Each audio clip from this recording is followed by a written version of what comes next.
Hello everyone, welcome back my YouTube channel. My name is Gulafsha और आप सभी देख रहे हैं मेरा official channel TU education club. I hope आप सभी ठीक होंगे और अपनी अपनी स्टडी अच्छे से कर रहे होंगे।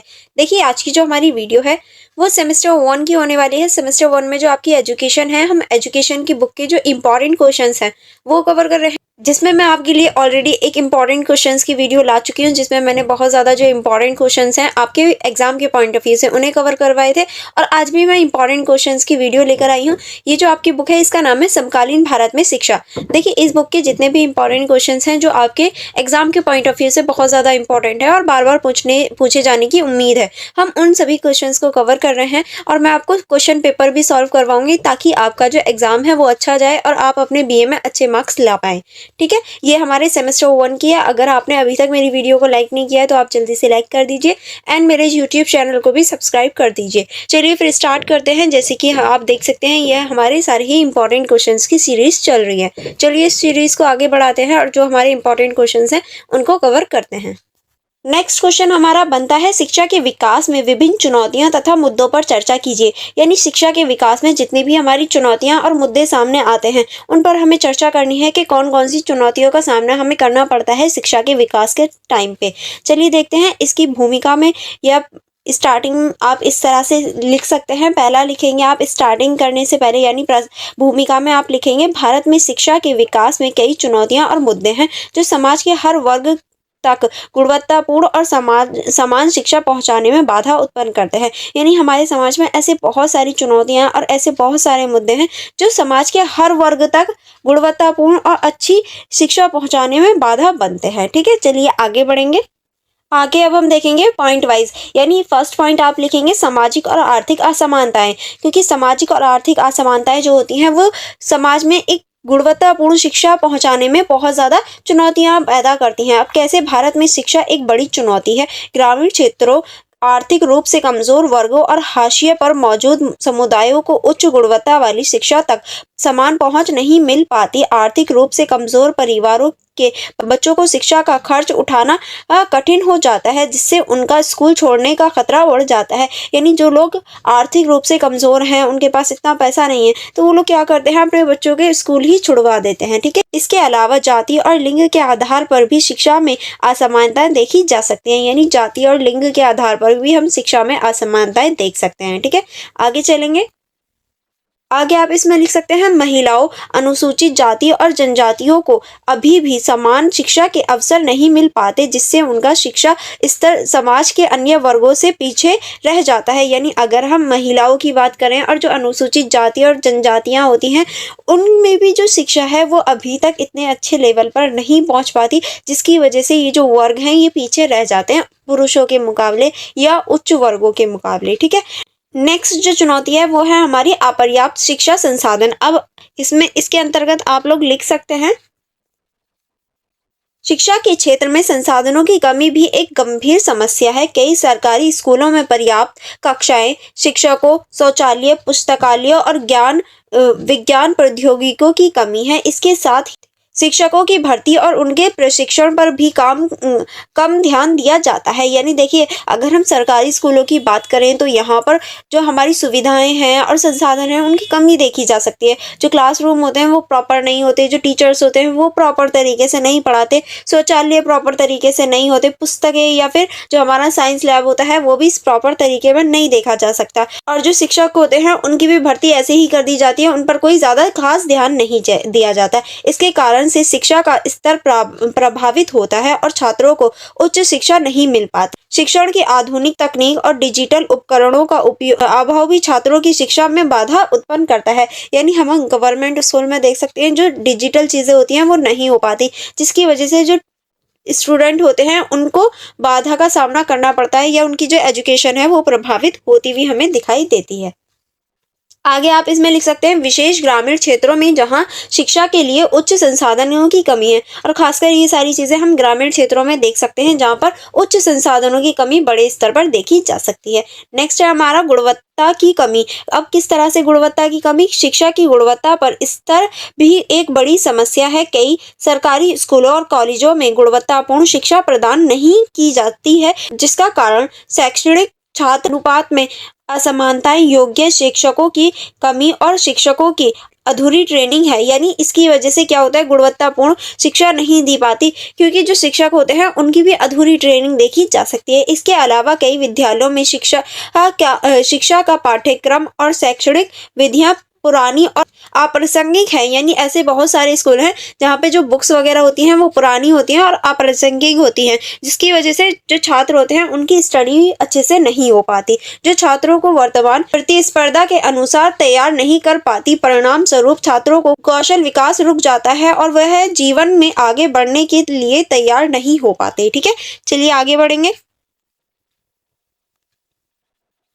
नेक्स्ट जो चुनौती होती है वो होती है हमारी ड्रॉप आउट की, क्योंकि बहुत सारे छात्र ऐसे होते हैं जो बीच में ही ड्रॉप आउट हो जाते हैं, यानी छोड़ देते हैं। किस तरह से भारत में शिक्षा के क्षेत्र में ड्रॉप आउट दर एक बड़ी चुनौती है, विशेष रूप से प्राथमिक और माध्यमिक स्तर पर। आर्थिक समस्याएं, बाल श्रम, कम आय वाले परिवार का समर्थन और ग्रामीण क्षेत्रों में लड़कियों की जल्दी शादी जैसी समस्याएं ड्रॉप आउट के प्रमुख कारण हैं। यानी ऐसी बहुत सारे कारण हैं जो कि ड्रॉप आउट के हो सकते हैं, जैसे कि आर्थिक समस्याएं हो सकती हैं, बाल श्रम हो सकता है, या फिर कम आय वाले जो परिवार होते हैं उनकी इतनी ही पैसे नहीं लगा पाते, जिसकी वजह से बच्चों को ड्रॉप आउट करना पड़ जाता है। और जो ग्रामीण क्षेत्र होते हैं, खासकर लड़कियों के लिए जल्दी शादी कर देना, या फिर ऐसे बहुत सारे कारण होते हैं, या फिर उनके ऊपर बहुत ज़्यादा जिम्मेदारी आ जाना, जिसकी वजह से ड्रॉप आउट हो जाते हैं। और ये सभी कारण आप लिख सकते हैं इसके अंतर्गत। इसके अलावा कई छात्रों के लिए शिक्षा की पहुंच कठिन होती है, जिससे उनके स्कूल छोड़ना पड़ता है।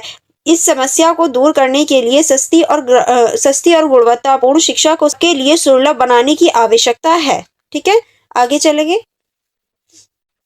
ताकि बच्चों का स्कूल छोड़ने का खतरा कम हो सके, इसीलिए हमें अच्छी और गुणवत्तापूर्ण शिक्षा लाने की आवश्यकता है। नेक्स्ट जो चुनौती है वो है हमारा पारंपरिक और सीमित पाठ्यक्रम। भारतीय शिक्षा प्रणाली का पाठ्यक्रम कई क्षेत्रों में पारंपरिक है और यह सीमित है। छात्रों को केवल परीक्षा में अंक लाने के लिए तैयार किया जाता है, ना कि उन्हें व्यवहारिक जीवन के लिए कौशल सिखाया जाता है। यानी भारत में ऐसा मोस्टली आपने देखा होगा, सिर्फ जो स्टूडेंट को पढ़ाया जाता है वो परीक्षा में अंक लाने के लिए पढ़ाया जाता है कि हाँ तुम पास हो जाओ, तुम्हारे इतने नंबर आ जाए।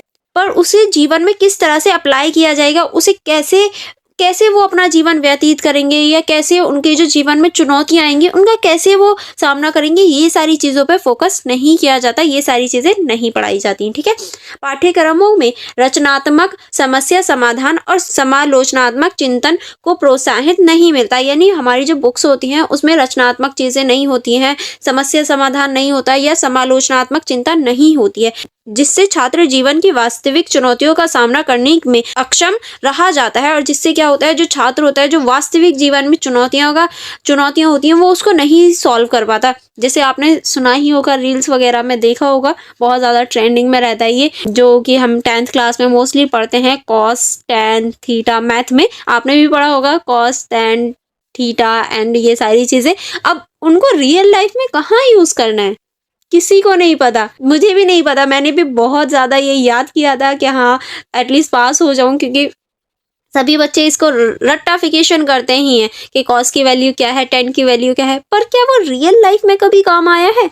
आज तक तो कभी आया नहीं, और पता नहीं फ्यूचर में भी आएगा या नहीं आएगा, मुझे तो लगता नहीं है। आपने भी याद किया होगा कि आपकी लाइफ में वो कभी यूज़ आया है? बस हमने रट्टाफिकेशन करी सिर्फ अंक पाने के लिए। तो इसका एक उदाहरण हम ले सकते हैं, और आप भी मुझे बताना क्या आपने रट्टाफिकेशन की थी उस टाइम पे। ठीक है, चलिए आगे बढ़ेंगे।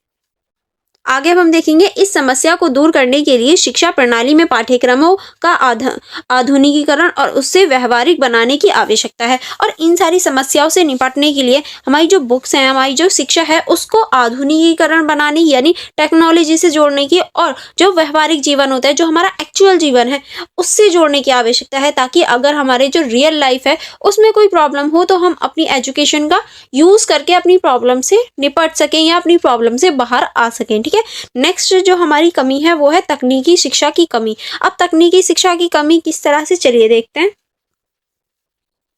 इसके अंतर्गत आप लिख सकते हैं, भारत में शिक्षा में तकनीकी शिक्षा और कौशल विकास पर पर्याप्त ध्यान नहीं दिया जाता। आधुनिक युग में तकनीकी ज्ञान और कौशल आवश्यक है, लेकिन भारत में इसे शिक्षा प्रणाली में अभी तक उच्च स्थान नहीं दिया गया। तकनीकी शिक्षा की कमी के कारण छात्रों को रोजगार के अवसरों का लाभ उठाने में कठिनाइयां होती हैं। इसके समाधान के लिए तकनीकी और व्यावसायिक शिक्षा का विकास और इसे शैक्षणिक पाठ्यक्रमों का हिस्सा बनाना आवश्यक है। यानी देखिए, अगर हम अपनी एजुकेशन को आगे बढ़ाएंगे और उसको आगे बढ़ाने या रोजगार के लिए हमें तकनीक में, औद्योगिकरण में आगे बढ़ने की आवश्यकता है, क्योंकि अब जो युग है वो डिजिटल युग है और आने वाला और ज़्यादा डिजिटल हो जाएगा। तो हमें तकनीकी का यूज़ करना आना चाहिए। तकनीक किस तरह से यूज़ हो सकती है, किस तरह से हम उससे रोजगार प्राप्त कर सकते हैं, तो ये सारी चीज़ें हमें पढ़ाई जानी चाहिए। ठीक है, नेक्स्ट चलेंगे।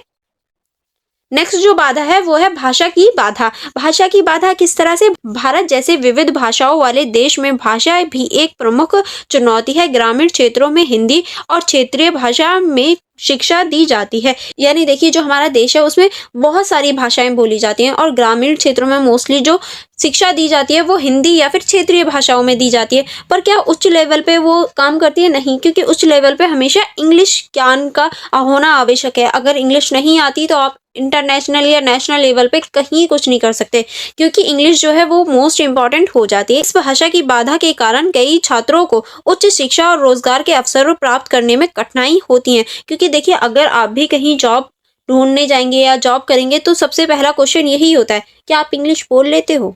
अगर यस, तो आप उस जॉब के लिए एप्लीकेबल हो। अगर नहीं बोल पाते हो तो आपकी जगह वो किसी ऐसे व्यक्ति को रखेंगे जो इंग्लिश बोल पाए और इंग्लिश समझ पाए। तो इसीलिए इंग्लिश जो है वो हमारे रोजगार को भी इफेक्ट करती हुई हमें दिखाई देती है। शिक्षा में द्विभाषी शिक्षा प्रणाली अपनाने की आवश्यकता है, जिससे छात्र अपनी मातृभाषा में प्रारंभिक शिक्षा प्राप्त कर सकें और साथ ही उच्च शिक्षा के लिए अंग्रेजी भी सीख सकें। यानी हमें शिक्षा प्रणाली में द्विभाषा जो शिक्षा है उसका प्रयोग करना चाहिए। कि अगर स्टार्टिंग है, क्योंकि अगर हम स्टार्टिंग में ही उनसे इंग्लिश में बात करने लगे या इंग्लिश सिखाने लगे तो हो सकता है उन्हें चीज़ें ना समझ में आए। तो स्टार्टिंग में मातृभाषा में चीज़ें बताई जाए और उच्च लेवल पर आते आते उन्हें इंग्लिश सिखा दी जाए कि हाँ, अगर वो कॉम्पिटिशन या आगे कहीं भी जॉब करते हैं तो उन्हें इंग्लिश जैसी समस्याओं का सामना ना करना पड़े, वो इजीली बोल पाएं और इस एबल हो पाएं कि हाँ वो जॉब कर पाएं। ठीक है, नेक्स्ट जो हमारी अन्य चुनौतियां होती हैं उसमें देखेंगे शिक्षा के क्षेत्र में और भी कई चुनौतियां हैं, जैसे लैंगिक असमानताएं, परीक्षा प्रणाली में सुधार की आवश्यकता, ग्रामीण और शहरी क्षेत्रों में शैक्षणिक संस्थानों की असमानताएं और शिक्षा के प्रति जागरूकता की कमी। इन समस्याओं का समाधान किए बिना शिक्षा का समग्र विकास नहीं हो सकता। तो आप ये सारी चुनौतियां भी लिख सकते हैं। आई होप आपको ये क्वेश्चन अच्छे से समझ में आ गया होगा और आपको ये पूरा ही क्वेश्चन इसी तरीके से हेडिंग बना के लिखना है। ठीक है, अब हम देखेंगे इसका निष्कर्ष। क्या आप इसके निष्कर्ष किस तरह से लिख सकते हैं? शिक्षा के विकास में कई मुद्दे और चुनौतियां हैं, जिससे दूर करने के लिए शिक्षा प्रणाली में व्यापक सुधार की आवश्यकता है। शिक्षा में संसाधनों की उपलब्धता बढ़ाना, गुणवत्ता में सुधार करना, ड्रॉप आउट दर को कम करना और तकनीकी शिक्षा को बढ़ावा देना शिक्षा विकास के लिए आवश्यक कदम है। भारत सरकार ने शिक्षा में सुधार के लिए कई योजनाएं शुरू की हैं, जैसे सर्व शिक्षा अभियान, राष्ट्रीय शिक्षा नीति 2020 और डिजिटल शिक्षा के प्रयास। लेकिन इसका प्रभाव अभी तक समर्थक होगा जब इन्हें समाज में सभी वर्गों तक पहुंचाया जाएगा। शिक्षा के विकास के लिए समाज में जागरूकता, सरकारी और निजी क्षेत्रों का सहयोग और शिक्षा प्रणाली नवीनता आवश्यक है, ताकि हर भारतीय को समाज और गुणवत्तापूर्ण शिक्षा का अधिकार मिल सके। आई होप आपको पूरा ही निष्कर्ष अच्छे से समझ में आ गया होगा, क्योंकि बहुत ज़्यादा इजी लैंग्वेज में लिखा है और आप इसे अच्छे से समझ सकते हैं। चलिए अब हम आगे चलेंगे नेक्स्ट क्वेश्चन की तरफ। जो हमारा नेक्स्ट क्वेश्चन है वो है हमारा, भारत का संविधान न केवल एक राजनीतिक दस्तावेज है बल्कि एक आदर्श दस्तावेज है। तो आप इस कथन से क्या समझते हैं ये हमें बताना है। नेक्स्ट जो इससे आगे लिखा है क्वेश्चन है, इस कथन से आप क्या समझते हैं तथा संविधान में शिक्षा के मूल्यों का वर्णन कीजिए। यानी आपको इस कथन का अर्थ बताना है कि जो भारत का संविधान है वो एक राजनीतिक दस्तावेज ही नहीं है, वो एक आदर्शवादी दस्तावेज भी है। तो किस तरह से, और जो हमारी भारत का संविधान है उसमें जो शिक्षा है उसका मूल्यांकन आपको करना है। चलिए देख लेते हैं आप इसका आंसर किस तरह से लिख सकते हैं। तो परिचय में आप लिख सकते हैं, भारत का संविधान न केवल एक राजनीतिक राजनीतिक दस्तावेज है बल्कि यह एक आदर्शवादी और मूल्य आधारित दस्तावेज भी है। इसके निर्माण में उन आदर्शों और मूल्यों का ध्यान में रखा गया है जो हमारे राष्ट्र की आत्मा का प्रतिनिधित्व करते हैं। शिक्षा के संदर्भ में संवैधानिक मूल्य अत्यंत महत्वपूर्ण है क्योंकि वह शिक्षा के उद्देश्यों और उसकी दिशा को निर्धारित करने का कार्य करते हैं। ठीक है, चलिए आगे बढ़ेंगे। आगे अब हम देखेंगे इसके जो किस तरह से जो भारत का संविधान है वो एक इम्पॉर्टेंट रोल निभाता है। पहला आप इसमें लिखेंगे समानता। समानता किस तरह से? समानता का अर्थ संविधान में मुख्य धारा में से एक है। यह सुनिश्चित करता है कि सभी व्यक्तियों को समान अवसर प्राप्त हों और किसी भी प्रकार के भेदभाव न हो। शिक्षा के क्षेत्र में समानता का अर्थ है कि हर बच्चे को, चाहे वह किसी भी जाति, धर्म, लिंग या आर्थिक पृष्ठभूमि से हो, उसे शिक्षा का समान अवसर मिलना चाहिए। समानता के इस सिद्धांत के तहत निम्नलिखित पहलू शामिल हैं। यानी देखिए, समानता का अर्थ ही ये है कि सभी बच्चों को समान चीजें मिल पाएं, चाहे वो किसी भी वर्ग के हों, किसी भी जाति के हों या फिर किसी भी लिंग के हों या उनकी आर्थिक स्थिति कैसी भी हो, सभी को समान रखना और समान स्तर पर आगे बढ़ाना। अब इसके अंतर्गत कुछ पहलुओं को रखा गया है, जैसे कि फर्स्ट आप लिख सकते हैं शैक्षिक संस्थानों में प्रवेश। सभी बच्चों को शैक्षिक संस्थानों में प्रवेश का समान अधिकार है। नेक्स्ट आप इसमें लिख सकते हैं शिक्षा की गुणवत्ता। सभी को उच्च गुणवत्ता की शिक्षा प्राप्त करनी चाहिए, चाहे वह किसी भी स्कूल में पढ़ रहे हों। नेक्स्ट है हमारा स्वतंत्रता। स्वतंत्रता को देख लेते हैं। स्वतंत्रता के अंतर्गत आप लिख सकते हैं स्वतंत्रता का मूल्य शिक्षा में अत्यंत महत्वपूर्ण है। यह सुनिश्चित करता है कि प्रत्येक व्यक्ति को अपने सोच और विचार व्यक्त करने की स्वतंत्रता हो। उसके अंतर्गत निम्नलिखित पहलू शामिल हैं। यानी स्वतंत्रता जो है वो हर व्यक्ति को अपनी सोच और विचार को व्यक्त करने की स्वतंत्रता देता है। इसके अंतर्गत पहला आप लिख सकते हैं विचार और अभिव्यक्ति की स्वतंत्रता। छात्रों और शिक्षकों को स्वतंत्र होना चाहिए कि वह अपने विचार और को व्यक्त कर सके। यानी छात्र भी और जो टीचर्स होते हैं वो भी दोनों स्वतंत्र होनी चाहिए ताकि वो अपने विचारों को, अपनी जो चीजें हैं उनको व्यक्त कर पाएं। नेक्स्ट है हमारा शैक्षिक स्वतंत्रता। शैक्षिक स्थानों को स्वतंत्र होना चाहिए कि वह अपनी शिक्षा नीतियों और पाठ्यक्रमों को स्वतंत्र रूप से निर्धारित कर सकें। ठीक है, नेक्स्ट है हमारा धर्मनिरपेक्षता। अब धर्मनिरपेक्षता देख लेते हैं कि धर्मनिरपेक्षता क्या है। धर्मनिरपेक्षता का मूल्य यह सुनिश्चित करता है कि राज्य किसी भी धर्म समर्थन या विरोधी नहीं होगा। शिक्षा के क्षेत्र में धर्मनिरपेक्षता का अर्थ है कि यानी देखिए जो राज्य है वो ना तो किसी धर्म का समर्थन करेगा और ना ही किसी धर्म का विरोध करेगा। और शिक्षा के अगर हम क्षेत्र में गए हैं तो धर्मनिरपेक्षता का अर्थ हो जाता है, पहला आप इसमें लिख सकते हैं धार्मिक शिक्षा का अभाव। सरकारी स्कूलों में किसी भी धर्म की शिक्षा नहीं दी जाएगी। नेक्स्ट आप इसमें लिख सकते हैं धार्मिक स्वतंत्रता। छात्रों को अपने धर्म का पालन करने की स्वतंत्रता होगी, लेकिन इसके लिए स्कूलों में किसी भी प्रकार का धार्मिक भेदभाव नहीं होगा। यानी छात्र जो हैं वो अपना धर्म पालन कर सकते हैं, लेकिन अपने धर्म को लेकर किसी और धर्म के बच्चे के साथ कोई भी भेदभाव नहीं करेंगे। नेक्स्ट चलेंगे। नेक्स्ट है हमारा न्याय। न्याय को देख लेते हैं। न्याय के अंतर्गत आप लिख सकते हैं न्याय का मूल्य यह सुनिश्चित करता है कि हर व्यक्ति को न्यायपूर्ण और निष्पक्ष व्यवहार प्राप्त हो। शिक्षा में न्याय का अर्थ होता है, यानी देखिए न्याय का अर्थ ये होता है कि सभी को समान रखना, किसी के साथ निष्पक्ष व्यवहार ना हो। अब शिक्षा में न्याय का अर्थ क्या होता है, इसके अंतर्गत आप लिख सकते हैं शैक्षिक अवसरों की निष्पक्षता। सभी छात्रों को निष्पक्ष शैक्षिक अवसर प्राप्त हो। नेक्स्ट आप इसमें लिख सकते हैं भेदभाव का उन्मूलन। शिक्षा में किसी भी प्रकार के भेदभाव नहीं होना चाहिए। ठीक है, चलिए आगे बढ़ेंगे। आगे अब हमारा बंधुत्वता। अब बंधुत्वता क्या होती है चलिए देख लेते हैं। इसके अंतर्गत आप लिख सकते हैं बंधुत्वता का मूल्य यह सुनिश्चित करता है कि समाज में भाईचारा और सहयोग की भावना बने। शिक्षा के क्षेत्र में भी बंधुत्वता का अर्थ ये है कि यानी देखिए जो बंधुत्वता है उसका अर्थ होता है कि सभी जो हमारा भारत है उसमें सभी समाज में एक भाईचारे की भावना हो, एक सहयोग की भावना पैदा हो। अब शिक्षा में बंधुत्वता का अर्थ हो जाता है, पहला आप लिख सकते हैं इसमें सामाजिक संदर्भ। स्कूलों में सभी बच्चों के बीच भाईचारे और सहयोग की भावना को प्रोत्साहित करना। नेक्स्ट आप इसमें लिख सकते हैं सामंजस्य एकता। शिक्षा के माध्यम से सामाजिक एकता और समरसता को बढ़ावा दिया जाए, यानी शिक्षा के क्षेत्र में सभी को सामाजिक एकता और समरसता को बढ़ावा दिया जाए। ठीक है, अब नेक्स्ट जो है हमारा वो है गरिमा। अब गरिमा को देख लेते हैं कि गरिमा के अंतर्गत आप क्या लिख सकते हैं।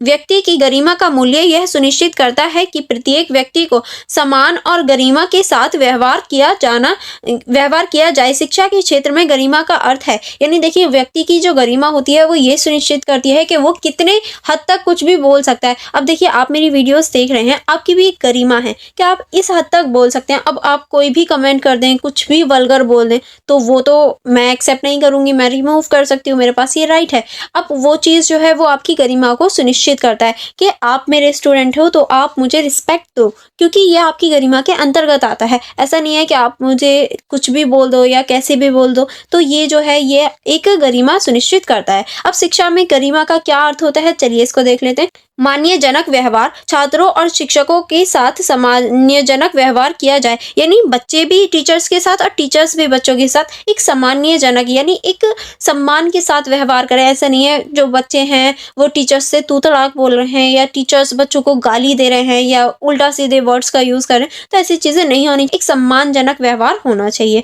नेक्स्ट आप इसमें लिख सकते हैं शारीरिक और मानसिक सुधार। स्कूलों में छात्रों की शारीरिक और मानसिक सुरक्षा सुनिश्चित की जानी चाहिए, यानी जो स्कूल होते हैं उसमें सभी छात्रों की जो शारीरिक और मानसिक सुरक्षा है उसका सुनिश्चित की जानी चाहिए। ठीक है, चलिए आगे बढ़ेंगे। आगे है हमारा पंथ निरपेक्षता। अब देखेंगे पंथ निरपेक्षता क्या होती है। ठीक है, चलिए इसको देख लेते हैं। इसके अंतर्गत आप लिख सकते हैं पंथ निरपेक्षता का मूल्य यह सुनिश्चित करता है कि शिक्षा में किसी भी प्रकार की धार्मिक या सांप्रदायिक भावना ना हो। इसके अंतर्गत निम्नलिखित पहलू शामिल हैं, यानी जो पंथ निरपेक्षता है वो ये सुनिश्चित करता है कि शिक्षा के अंतर्गत कोई भी धार्मिक या सांप्रदायिक भावना ना पैदा हो। और ये जो है इस शिक्षा में क्या क्या शामिल करता है, चलिए इसको देख लेते हैं। इसमें आप पहला लिख सकते हैं धार्मिक शिक्षा का निषेध। सरकारी स्कूलों में किसी भी प्रकार की धार्मिक शिक्षा नहीं दी जाती है। आपको भी पता है कोई भी जो सरकारी गवर्नमेंट स्कूल होते हैं उसमें जो धार्मिक शिक्षा है किसी भी धर्म से रिलेटेड शिक्षा नहीं दी जाती है। नेक्स्ट आप इसमें लिख सकते हैं धार्मिक सहिष्णुता। छात्रों को सभी धर्मों के प्रति सहिष्णुता का पाठ पढ़ाया जाता है। ठीक है, आगे चलेंगे।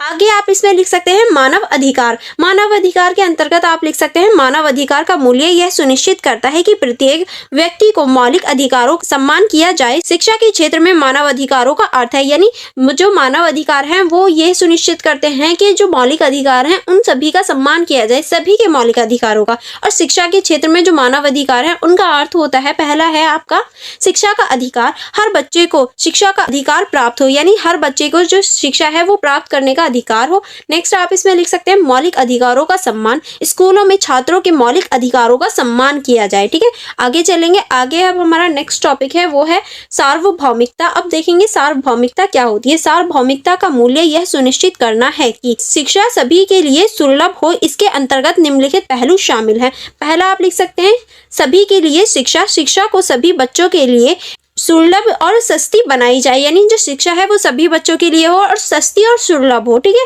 नेक्स्ट आप इसमें लिख सकते हैं स्व शिक्षा अभियान। सरकारों द्वारा चलाई जा रहे स्व शिक्षा अभियान के तहत सभी बच्चों को शिक्षा प्रदान की जाए, यानी सभी बच्चों को शिक्षा दी जाए ताकि वो आगे बढ़ सके। ठीक है, नेक्स्ट है हमारा सत्य और अहिंसा। सत्य और अहिंसा के अंतर्गत आप लिख सकते हैं सत्य और अहिंसा के मूल्य महात्मा गांधी के विचारों से प्रेरित है। शिक्षा के क्षेत्र में इन मूल्यों का अर्थ है, पहला आप लिख सकते हैं सत्य का पालन। छात्रों को सत्य का पालन करने के लिए प्रेरित किया जाए, यानी कैसी भी सिचुएशन हो हमें सत्य ही बोलना है। नेक्स्ट आप इसमें लिख सकते हैं अहिंसा का प्रचार। छात्रों को अहिंसा के मार्ग पर चलने के लिए प्रेरित करना चाहिए ताकि लड़ाई झगड़े या फिर दंगे फसाद जैसी चीजें ना हो। ठीक है, अब आप इसके निष्कर्ष में लिख सकते हैं संवैधानिक मूल्यों का यह महत्व शिक्षा के क्षेत्र में अत्यंत महत्वपूर्ण है, जैसे कि अभी हमने देखा कि ये कितना इंपॉर्टेंट है। इन मूल्यों के आधार पर ही हमारी शिक्षा प्रणाली की नींव रखी गई है और इसका पालन करके ही हम एक सशक्त और समृद्ध समाज का निर्माण कर सकते हैं। आई होप आपको ये क्वेश्चन अच्छे से समझ में आ गया होगा। अगर आपको कोई भी डाउट हो या कोई भी प्रॉब्लम हो रही हो किसी भी क्वेश्चन से रिलेटेड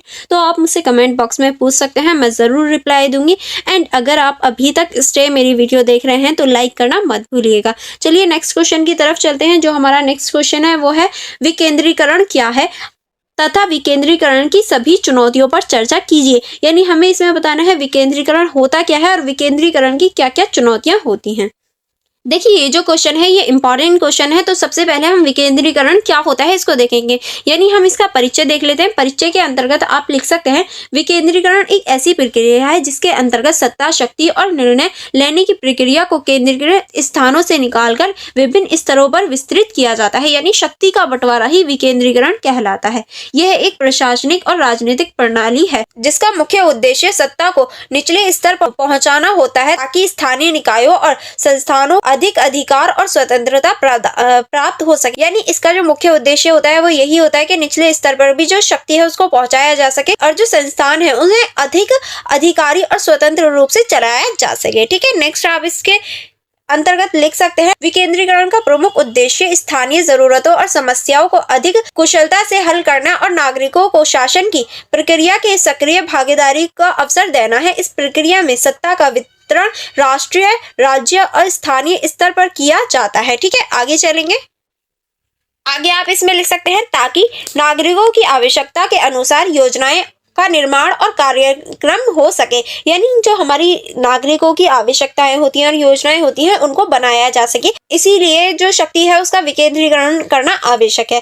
विकेंद्रीकरण का महत्व समाज में हर स्तर पर देखने को मिलता है, चाहे वह राजनीतिक हो, प्रशासनिक हो या आर्थिक हो। विकेंद्रीकरण की प्रक्रिया लोकतंत्र को मजबूत बनाती है और लोगों को शासन के निर्णय और भागीदारी बनाने का अवसर प्रदान करती है। भारत में पंचायती राज व्यवस्था और नगर निगमों का गठन इसी विकेंद्रीकरण के दृष्टिकोण से किया गया है। ठीक है, जो हमारी पंचायती राज व्यवस्था है और जो नगर निगम है वो विकेंद्रीकरण के अंतर्गत ही आती है ताकि ग्रामीण और नगरीय क्षेत्रों में विशेष आवश्यकताओं का समाधान स्थानीय स्तर पर हो सके, यानी जो हमारी ग्रामीण और नगरीय क्षेत्र हैं उनका जो समाधान है, उनकी जो प्रॉब्लम्स हैं उनका सोल्यूशन निकाला जा सके। अब हम देखेंगे विकेंद्रीकरण जो है उसकी क्या क्या चुनौतियां हैं। चलिए विकेंद्रीकरण की चुनौतियों पर चर्चा कर लेते हैं। तो इसकी चुनौतियों के अंतर्गत पहले आप लिखेंगे हालांकि विकेंद्रीकरण के कई लाभ हैं लेकिन इसे लागू करने में कई चुनौतियों का सामना करना पड़ता है। ये विकेंद्रीकरण की प्रमुख चुनौतियां विस्तार से दी गई हैं। देखिए विकेंद्रीकरण जो है उसके बहुत सारे लाभ हैं जो कि अभी हमने देखे, लेकिन इसे लागू करना फिर भी चुनौतीपूर्ण होता है। अब इसकी क्या क्या चुनौती होती है चलिए डिटेल में देख लेते हैं। पहली चुनौती आप लिख सकते हैं संसाधनों की कमी। स्थानीय निकायों के पास अक्सर पर्याप्त वित्तीय और मानव संसाधनों की कमी होती है। विकेंद्रीकरण के लिए न केवल सत्ता का वितरण आवश्यक है बल्कि इसके लिए वित्तीय संसाधनों की भी आवश्यकता है। यानी हम विकेंद्रीकरण के अंतर्गत सत्ता का तो वितरण कर देते हैं लेकिन जो संसाधन होते हैं उनका नहीं करते, जो कि आवश्यक है। यदि स्थानीय निकायों के पास पर्याप्त धनराशि नहीं होगी तो वह अपनी जिम्मेदारियों को पूरा करने में असमर्थ रहेंगे। कई बार सरकारों की तरफ से वित्तीय सहायता मिलती भी है तो वह पर्याप्त नहीं हो पाती। यानी देखिए अगर हम चाहते हैं विकेंद्रीकरण के जो निचले वाले स्तर हैं वो अच्छी तरीके से अपनी जिम्मेदारी निभाएं तो उन्हें थोड़ा सा हमें पैसों या फिर धन की भी आवश्यकता होती है। उन्हें धन देना चाहिए सरकार को। कभी कभी सरकार देती भी है, वित्तीय देती है तो उसकी जो आपूर्ति है वो पूरी नहीं हो पाती क्योंकि जो खर्चे होते हैं वो ज़्यादा होते हैं। नेक्स्ट जो चुनौती है वो आप लिख सकते हैं प्रशासनिक क्षमता की कमी। यानी जो प्रशासनिक क्षमता होती है उसकी कमी होती है। स्थानीय निकायों और संस्थानों के पास पर्याय निर्णय लेने की क्षमता और कुशल प्रशासन का अभाव होता है। इसके कारण वह प्रभावी ढंग से नीतियों और योजनाओं को लागू नहीं कर पाते। प्रशासनिक दक्षता की कमी के कारण स्थानीय स्तरों पर होने वाले कई कार्य प्रभावी होते हैं जिससे लोगों को उम्मीद के अनुरूप लाभ नहीं मिल पाता। यानी लोग उम्मीद तो ज़्यादा की करते हैं पर उन्हें इतना लाभ नहीं मिल पाता क्योंकि जो प्रशासनिक दक्षता है उसमें कमी देखी जा सकती है। ठीक है, नेक्स्ट चुनौती देखेंगे। नेक्स्ट चुनौती आप इसमें लिख सकते हैं राजनीतिक हस्तक्षेप। राजनीतिक हस्तक्षेप किस तरह से स्थानीय निकायों के कार्यों में उच्च स्तर से हस्तक्षेप भी एक बड़ी चुनौती है। कई बार राज्य और केंद्रीय सरकार के प्रतिनिधित्व अपने राजनीतिक स्वार्थ के लिए स्थानीय निकायों के कार्यों में दखल देते हैं। यानी हम बहुत बार ऐसे ही देख सकते हैं जो केंद्र और जो राज्य होते हैं वो अपने स्वार्थ के लिए स्थानीय निकायों में हस्तक्षेप देते हुए हमें दिखाई देते हैं जिससे निर्णय की निष्पक्षता और स्वायत्ता में प्रभाव होती है। यानी जो निर्णय लेने की क्षमता होती है उसकी स्वायत्ता और निष्पक्षता प्रभावित होती हुई हमें दिखाई देती है। ठीक है, नेक्स्ट आप इसके अंतर्गत लिख सकते इस प्रकार का हस्तक्षेप स्थानीय शासन को कमजोर करता है और केंद्रीकरण के उद्देश्य को बाधित करता है। और इस प्रकार का जो हस्तक्षेप है जो राज्य और केंद्र द्वारा किया जाता है उससे जो इसकी स्थिति है वो कमजोर हो जाती है और विकेंद्रीकरण का जो उद्देश्य है वो बाधित हो जाता है, वो उद्देश्य को प्राप्त नहीं कर पाते। नेक्स्ट चुनौती आती है जन जागरूकता का अभाव।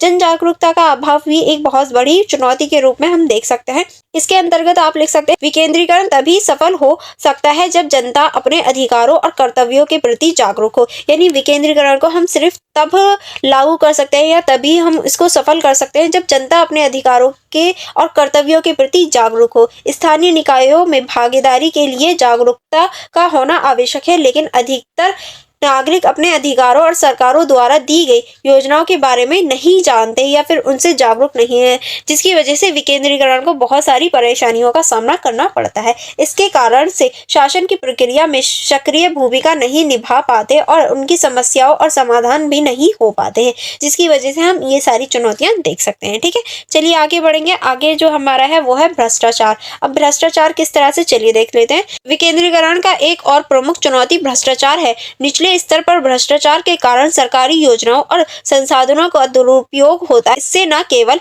संसाधनों की हानि होती है बल्कि नागरिकों का प्रशासन पर विश्वास भी कमजोर हो जाता है। भ्रष्टाचार की वजह से विकास कार्यों में देरी होती है और लोगों को सही लाभ नहीं मिल पाता। यानी हम इसमें भ्रष्टाचार भी देख सकते हैं और भ्रष्टाचार की वजह से जो नागरिकों को जिस टाइम पे जो सुविधा चाहिए होती है वो नहीं मिल पाती या फिर उच्च लेवल की नहीं मिल पाती, निम्न लेवल की मिल पाती है। ठीक है, आई होप ये सारी चीजें आपको समझ में आ रही होंगी। नेक्स्ट चुनौती देख लेते हैं। नेक्स्ट चुनौती आप इसमें लिख सकते हैं प्रशासनिक और नीतिगत असंगति।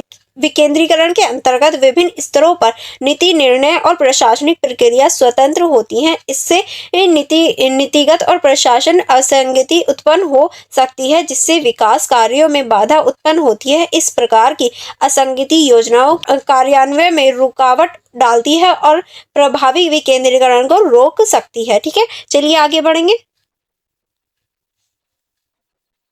आगे आप इसमें लिख सकते हैं, आगे नेक्स्ट जो चुनौती है वो है हमारी संवैधानिक और कानूनी बाधाएं। संवैधानिक और कानूनी बाधाएं किस तरह से, चलिए देखते हैं। भारत में विकेंद्रीकरण को संवैधानिक मान्यताएं मिली हुई हैं, लेकिन कुछ राज्य और केंद्रीय कानूनी स्थानीय निकायों को संपूर्ण स्वतंत्र प्रदान नहीं करती।